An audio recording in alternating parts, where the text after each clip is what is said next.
Bonjour tout le monde et bienvenue dans notre chaîne YouTube qui s'appelle Bienvenue au Canada. Et dans cette chaîne, nous partageons l'information sur l'immigration au Canada, sur la recherche d'emploi au Canada également. Donc, si vous n'êtes pas encore abonné, je vous recommande de cliquer sur le bouton abonner pour vous inscrire sur notre chaîne. Ainsi, vous serez informé à chaque fois que nous allons faire une nouvelle vidéo. Vous pouvez également vous abonner à vous inscrire à notre groupe Telegram, dont le lien se trouve en dessous de cette vidéo, juste cliquez dessus. Parce que dans notre groupe, nous partageons des informations, nous partageons des conseils pour déposer ces dossiers d'immigration afin d'arriver au Canada. Donc, le but de cette vidéo est de vous parler d'une campagne de recrutement qui est présentement à la mode. Ça s'appelle Journée Québec. Les Journées Québec sont des campagnes de recrutement que la province du Québec, qui est l'une des provinces du Canada, lance souvent des campagnes et pour aller chercher des travailleurs à l'étranger. Donc, aujourd'hui, en fait, je vais montrer ça, le site, ça s'appelle journéequebec.gouv.qc.ca. Donc, je vais également mettre le lien en dessous de la vidéo. Vous cliquez juste dessus, vous arrivez ici. Vous pouvez lire, hein, c'est en français, donc vous lisez pour avoir plus d'informations. Et pour avoir plus d'informations, vous pouvez cliquer ici vous cliquez juste là. Vous allez dans Activités. Cliquez sur Activités, ça va vous montrer les différentes campagnes de recrutement qui sont en cours présentement. Ici, c'est les génies et techniques. Donc, l'inscription, c'est du 15 août au 29 septembre de cette année et les entrevues de sélection auront lieu du 11 au 17 octobre. Si vous cliquez dessus sur vous inscrire, lorsque vous cliquez, vous aurez des informations, vous aurez davantage d'informations là-dessus et vous aurez même savoir si ça concerne votre pays parce que les événements sont en fonction des pays. Donc, comme autre campagne de recrutement, on a les préposés aux bénéficiaires, c'est-à-dire ce sont des gens qui travaillent dans des hôpitaux. Et ça, c'est pour l'événement qui aura lieu à Madagascar. Cet événement, c'est-à-dire le recrutement des préposés aux bénéficiaires, c'est un peu comme ce sont les aides-soignants, le personnel paratechnique de l'hôpital, aides-soignants, infirmières auxiliaires, ainsi de suite. Donc, ils vont recruter à Madagascar. Ils vont également recruter au Bénin et ils vont également recruter au Cameroun. Et les dates de dépôt de dossier, c'est du 15 août au 9 septembre. Nous sommes aujourd'hui le 31 août, donc on a encore une dizaine de jours pour déposer les dossiers. Et les entrevues de sélection auront lieu du 19 septembre au 7 octobre 2022, pardon. Donc, vous n'avez qu'à juste cliquer dessus. Je vais m'inscrire. Lorsque vous cliquez dessus, vous avez plus d'informations. Journée Québec préposée aux bénéficiaires à Montréal. Postulez maintenant. Donc, vous lisez là, oui, vous ne donnez pas de description. On va un peu aller ici. Et je vous conseille de lire pour avoir plus d'informations. Secteur spécifique, ici, c'est santé et services sociaux, réseau de la santé, aides-soignants préposés et bénéficiaires. Donc, il cherche, il dit le réseau de la santé et des services sociaux recrute pour la profession suivante.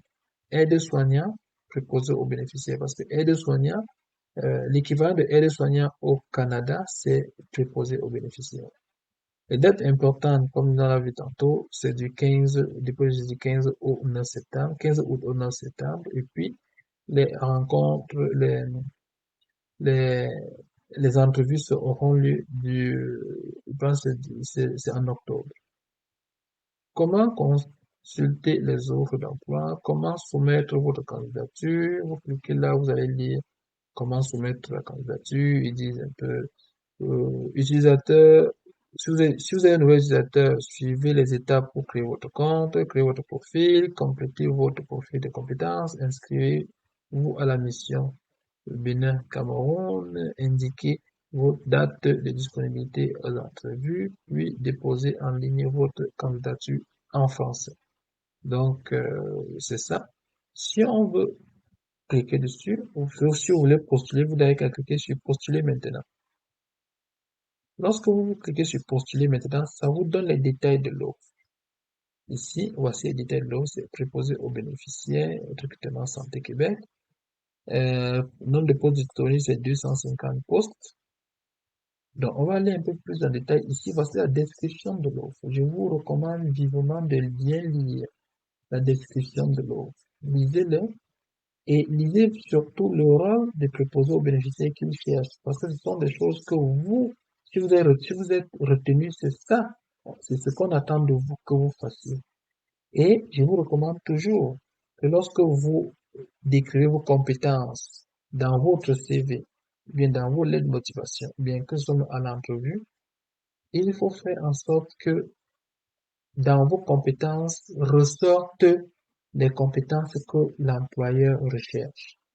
Si vous lisez ici, par exemple, on dit ici que les préposés bénéficiaires donnent les soins de base aux patients, assurent la présence auprès des patients et offrent une assistance physique en vue de contribuer à leur établissement. Donc, ici aussi, ils disent que le préposé bénéficiaire est la personne qui s'occupe de la literie, qui s'occupe de, c'est-à-dire changer les draps de lit, habiller les patients, accompagner les patients, nourrir les patients qui sont invalides, ainsi de suite, ainsi de suite. Vous devez faire ressortir dans votre CV et dans votre lettre ou dans votre lettre de motivation que vous êtes capable de faire ça et que vous avez même déjà fait ça dans vos différentes expériences de travail précédentes que vous avez fait ça. Et je vous recommande vraiment de mettre avec des mots-clés. Ne faites pas un copier-coller, mais lorsqu'ils disent, par exemple, ici, je vais vous montrer un exemple, ils disent, et il ou elle, c'est-à-dire que vos bénéficiaires, communique à l'équipe soignante des informations relatives à l'état de santé et au comportement des patients. Par exemple, ça c'est l'une des fonctions que vous aurez à faire si vous êtes recruté à cette offre. Donc, pour que votre CV soit, soit sélectionné, je vous recommande de mettre dans votre CV que vous avez de l'expérience dans ça, que vous avez fait ça dans vos expériences professionnelles précédentes. Parce que la façon dont les CV sont sélectionnés pour l'entrevue, c'est que c'est un ordinateur qui sélectionne les CV. Ce n'est pas quelqu'un qui s'assoit et va lire tout votre CV. On ne lit pas tous les CV. Donc l'ordinateur s'en va dans le CV sélectionner les CV des personnes, les CV dans lesquels se trouvent des mots-clés. Et ces mots-clés se trouvent ici dans la description de l'emploi qu'on vous a donné. Donc, retrouvez ces mots-clés, ce sont les tâches, hein, les tâches qu'on demande que vous allez faire si vous êtes recruté. Vous dites dans votre CV, vous écrivez ces tâches-là exactement comme c'est écrit.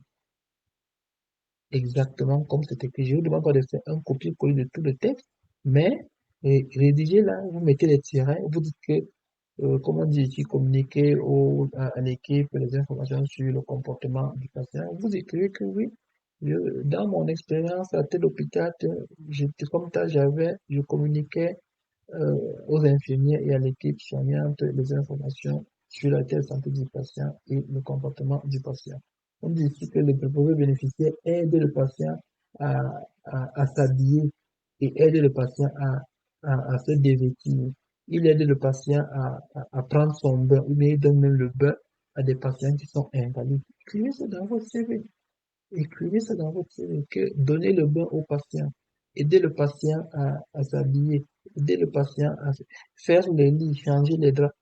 Je vous recommande de le faire parce que, comme je vous dis, c'est un ordinateur qui va sélectionner les CV. Et si ces mots-clés n'apparaissent pas dans votre CV ne sera pas sélectionné pour l'entrevue. Donc, pas que bon, ça veut pas dire que ça va être, si vous mettez ces mots-clés, vous serez automatiquement appelé en entrevue, mais ça augmente les chances que vous soyez appelé en entrevue. S'ils ont 1000, bon, ils vont pas appeler quand même tous les 1000, hein, en entrevue. Ok. Donc, c'est ça.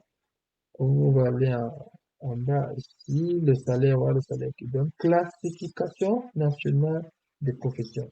Ils disent ici, voici la classification nationale de cette profession-là. C'est le code, ça c'est le code de profession dans le système canadien. C'est le 14, c'est le 3413, aide infirmier, aide-soignant, aide-soignante et préposé aux bénéficiaires. Donc, ce sont des personnes qui sont dans cette catégorie d'emploi, qui sont appelées à postuler, qui sont éligibles à cette offre. Donc, lorsque vous allez dans votre profil, choisir votre catégorie d'emploi, rassurez-vous de choisir cette catégorie d'emploi qui est le 34.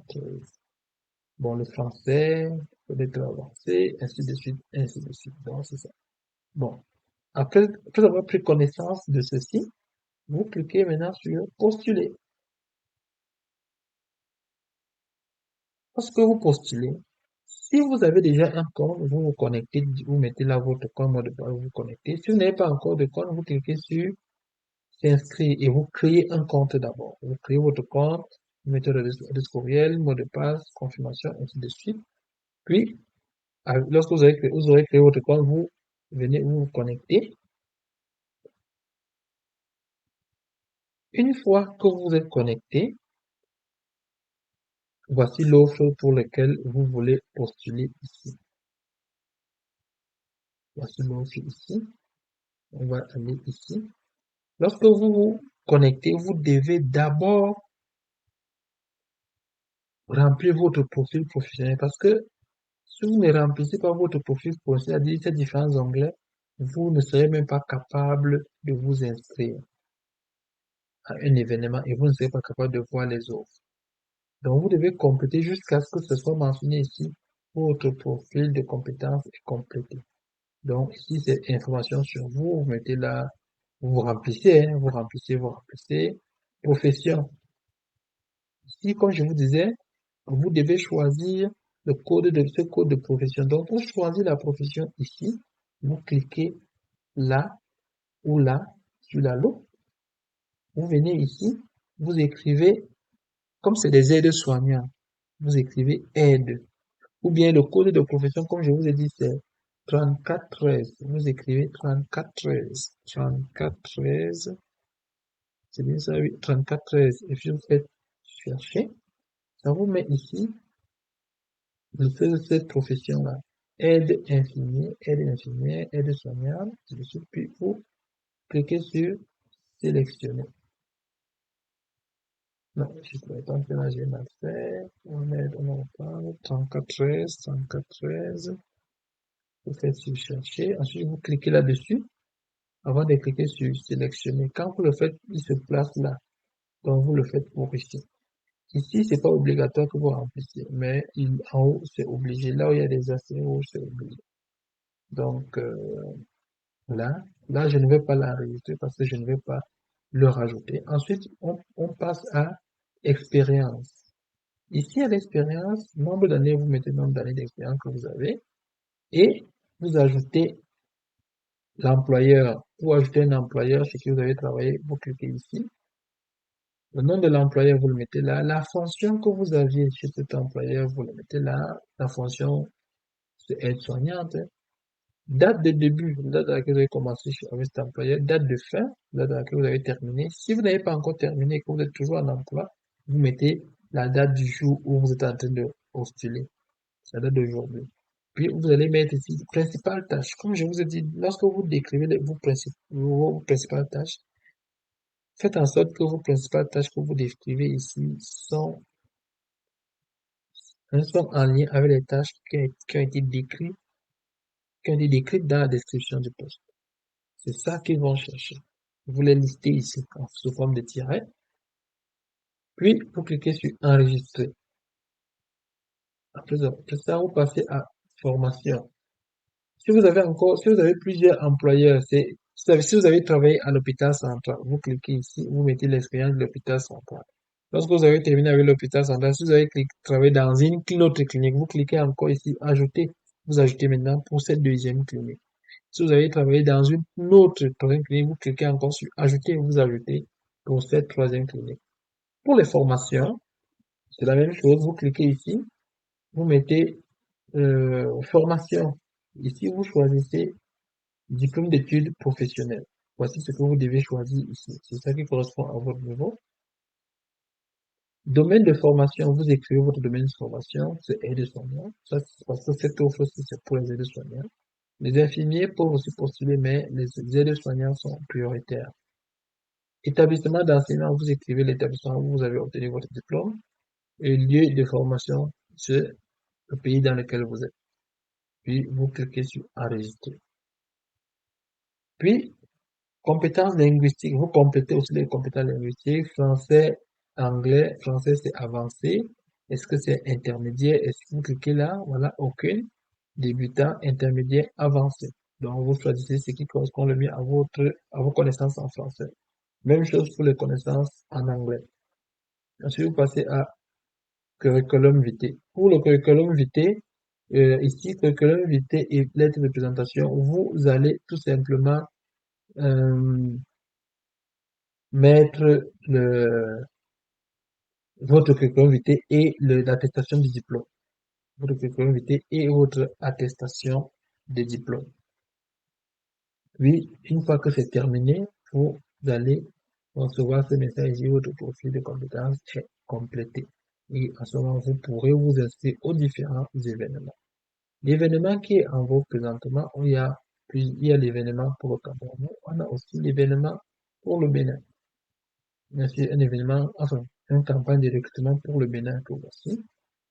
Mais pour l'instant, cette personne ne peut pas s'inscrire pour le Bénin parce que cette personne se trouve au Cameroun. Donc, la personne peut seulement s'inscrire pour le Cameroun. Vous cliquez sur s'inscrire.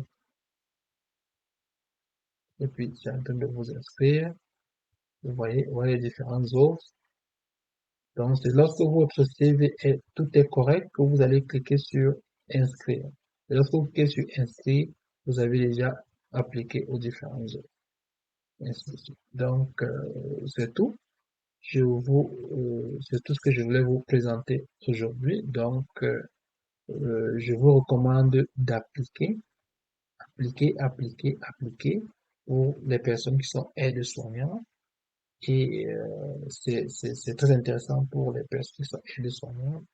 Pour les infirmiers aussi, vous pouvez appliquer, mais comme je dis, sur cette offre, les aides-soignants sont prioritaires. Si peut-être ils n'ont pas beaucoup de place, et pour les aides-soignants, ils vont peut-être appeler les infirmiers. Donc, sur ce, je vous dis merci. Bye bye. Je parlerai des offres d'emploi des infirmiers, enfin, infirmiers, sages-femmes, infirmiers auxiliaires et même aides-soignants dans une autre vidéo. Je ne vais pas faire de longues vidéos. Merci. Si vous n'êtes pas encore abonné à notre chaîne, cliquez en dessous pour vous abonner et vous abonner également sur notre groupe Telegram. Merci, bye bye.